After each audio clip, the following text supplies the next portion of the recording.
జాగ్రత్తగా మనం గమనించాలి. అన్న నిజమైన పెట్టింది, తన హృదయాన్ని కుమరించింది, పిల్లలను గుర్రాలని ఆ మనసును ఆమె జ్ఞాపకం చేసుకుంటూ ఏడుస్తున్నది. దేవుడైన యెహోవా చూశాడు. పిల్లల ఆమె గర్భం తెచ్చినట్టుగా మనం చూస్తూ ఉన్నాం.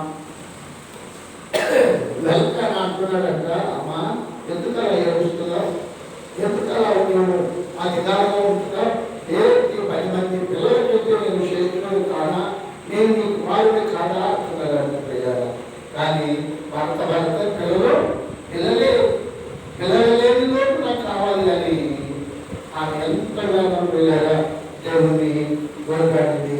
దేవుడిని యెహోవా ఆమె గర్భం తెచ్చినట్లుగా మరలా మనుషుడే ఆయనకు ఒక కుమారుని కలిగి ఆమె దేవుని సన్నిధికి వెళ్ళినట్లుగా చూస్తా ఉన్నాం ప్రియారా. ఎందుకంటే దేవునికి అసాధ్యమైనది లేదు. ఆయన సమస్తము చేయగలవాడు, సమస్తములకు ఆధారభూతులైనటువంటి దేవుడు ప్రియారా.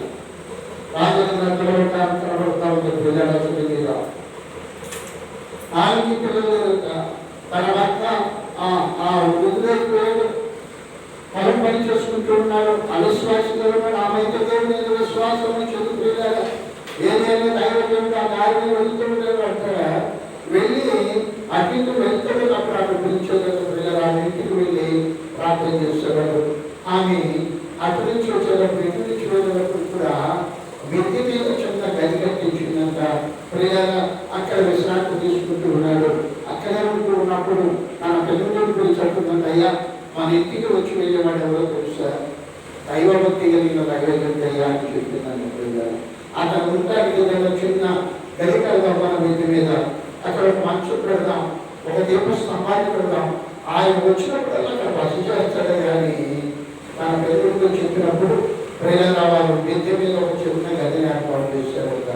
అక్కడ విశ్రాంతి తీసుకుంటూ ఆ స్థలం మీద ఉన్నప్పుడు పిల్లల ఒక దినాన ఆయనకు ఆలోచన వచ్చింది. దేవుడైన యెహోవాని బట్టి ఆయన చూసి అంటున్నాడు, ఈ ఇంట్లో చిన్నపిల్లలు ఎవరు కనపడలేదే, ఏమైంది అని పరిశీలన చేసి ప్రార్థించగా ఆమె దేవుడి యొక్క కృపను బట్టి పిల్లల ఆమె గుర్రాలను చేసి తన శిష్యుని పంపించాడు. ఏంటమ్మా వృతాత్మక దయాపడలేదని చెప్పినప్పుడు పిల్లల ఆమెతో కూడా చెప్పాడమ్మా, నేను మనుషులు లేక ఏ ఋతువుని మళ్ళా వస్తాం, మేము వచ్చినప్పుడు నేను కరువులతో ఒక కుమారుడు ఉంటాడు అని. కానీ పిల్లరాలు సంతోషపడింది. నిజమే, మనుషుల యాత్రిక దేవుడు గొప్ప కార్యాలు జరిగించాడు. ఆమె గర్భవతి తెచ్చాడు పిల్లల. నిజమే, లేక కూడా పిల్లలు లేకుండా ఉన్నంత ఆమె గర్భాన్ని తెచ్చాడు పిల్లల.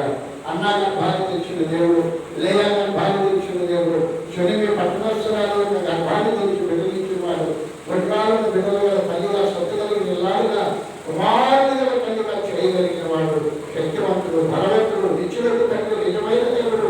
ఆ పరలోకం నుండి భూలోకానికి పాపులను రక్షించడానికి వచ్చాడు పిల్లల. ఆ దినాలను పాపులను పిలువచ్చిందని చెప్తున్నాడు ఆయన. నీతిమంతుల కొరకు రాలేదు నేను, ఇదిగో వ్యాధిగ్రస్తుల కొరకు వచ్చాను, రోగులను స్వస్థపరచడానికి వచ్చాను, ధైర్యంగా నిలబెట్టడానికి వచ్చాను. అనేక కుటుంబాలను చేసినట్టుగా